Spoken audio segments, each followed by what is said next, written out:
আমি দেখেছি ওর উদ্বিগ্নতা সালাতের জন্য। একসাথে আসর আদায় করেছিলাম, আমরা ৩-৪ জন ছিলাম। এই ৩-৪ জনের মধ্যে একজন পরেশান হয়ে গেছে, 5:30 বেজে গেছে, মাগরিব আজান দেয়নি এখন। দিন ছোট ছিল, 5:20-25 যখন আজান হয় তখন।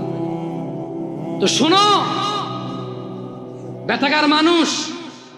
রাসূল সাল্লাল্লাহু আলাইহি ওয়াসাল্লামের কাছে একজন ব্যক্তি এসে বলল, ইয়া রাসূলুল্লাহ, আমি যদি শুধু দিনে 17 রাকাত ফরজ সালাত আদায় করি এবং রমজান মাসে রোজা রাখি, ওয়া আহলালতুল হালাল ওয়া হারামতুল হারাম, এবং হালালকে হালাল হিসেবে হারামকে হারাম হিসেবে মেনে চলি, ওয়ালাম আযিদ আলা যালিকা শাইআ, আদখুলুল জান্নাহ আদখুলুল জান্নাহ।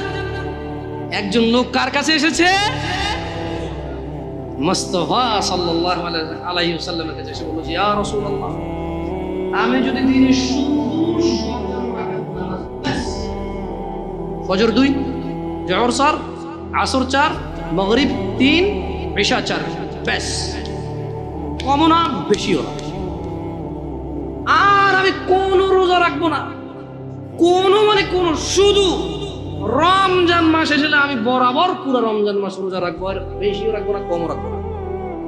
এবং ইয়া রাসূলুল্লাহ, ওয়া আহলালতুল হালাল, আল্লাহ যেটাকে হালাল বলেছে আমি কোনোদিনও তার বিরুদ্ধে যাব না, আমি এটাকে হালাল বলবো, এটাকে গ্রহণ করব, এটাকে পবিত্র মনে করব, এটাকে নিতে আমি আনন্দ অনুভব করব। ওয়া হারামতুল হারাম, এবং আল্লাহ যেটাকে হারাম করেছে আমি তা কখনো গ্রহণ করব না, আমি সেটাকে হারাম বলবো।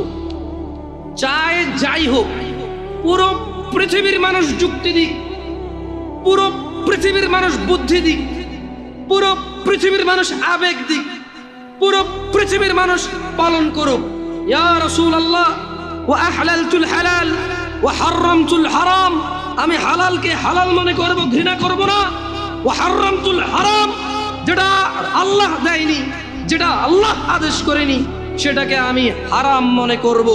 ওয়ালাম আযিদ আলা যালিক, আমি এর চেয়ে কোনো কিছুই বৃদ্ধি করব না।